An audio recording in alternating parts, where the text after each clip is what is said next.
In this video, we'll take a look at the basics of what you should know about Marxism. First, what is Marxism? Marxism is a social, political, and economic philosophy. It is mostly about the battle between the working class and the ownership class, and favors communism and socialism over capitalism. Marxism was first publicly formulated in 1848 in the pamphlet The Communist Manifesto by Karl Marx and Friedrich Engels, which lays out the theory of class struggle and revolution. It inspects the effects of capitalism on labor, productivity, and economic development, and argues for a worker revolution to overturn capitalism in favor of communism. Marxism hypothesizes that the struggle between social classes, specifically between the bourgeoisie or capitalists and the proletariat or workers, defines economic relations in a capitalist economy and will inevitably lead to revolutionary communism.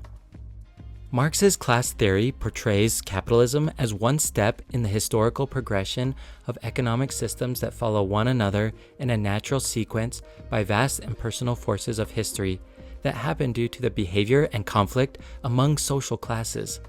According to Marx, every society is divided into social classes, whose members have more in common with one another than with members of other social classes. The following is the basis of Marx's theories of how class conflict would play out in a capitalist system. First, in a capitalist society, there are two classes, the bourgeoisie or business owners, who control the means of production, and the proletariat or workers whose labor transforms raw commodities into valuable economic goods.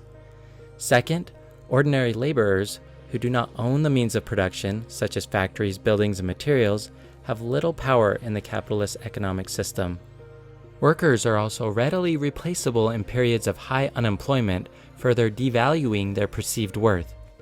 Third, to maximize profits, business owners have an incentive to get the most work out of their laborers while paying them the lowest possible wages.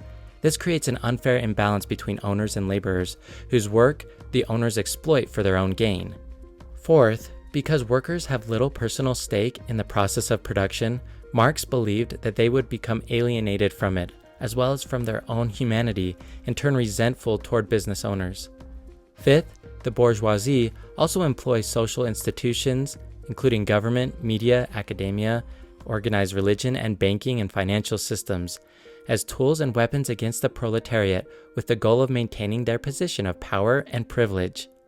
Lastly, the inherent inequalities and exploitative economic relations between these two classes will lead to a revolution in which the working class rebels against the bourgeoisie, takes control of the means of production, and abolishes capitalism. Marx thought that the capitalist system inherently contained the seeds of its own destruction. The separation and exploitation of the proletariat that are fundamental to capitalist relations would inevitably drive the working class to rebel against the bourgeoisie and seize control of the means of production. This revolution would be led by enlightened leaders known as the vanguard of the proletariat, who understood the class structure of society and who would unite the working class by raising awareness and class consciousness. As a result of the revolution, Marx predicted that private ownership of the means of production would be replaced by collective ownership, first under socialism and then under communism. In the final stage of human development, social classes and class struggle would no longer exist. Although Marx inspired multitudes of followers, there are three criticisms of Marxism. First, Marx believed that increasing competition would not produce better goods for consumers. Instead, it would lead to bankruptcy among capitalists and the rise of monopolies as fewer and fewer were left to control production. Yet, experts argue that capitalism has not collapsed as a result of fierce competition. And although markets have changed over time, they haven't led to the prevalence of monopolies. Second, he believed the market economy, which by its nature is unplanned, would experience huge supply and demand problems and cause severe depressions.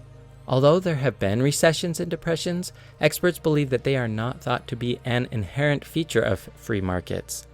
Lastly, a society without competition, money, and private property has never materialized, and the history of the 20th century suggests it is unlikely an unworkable concept.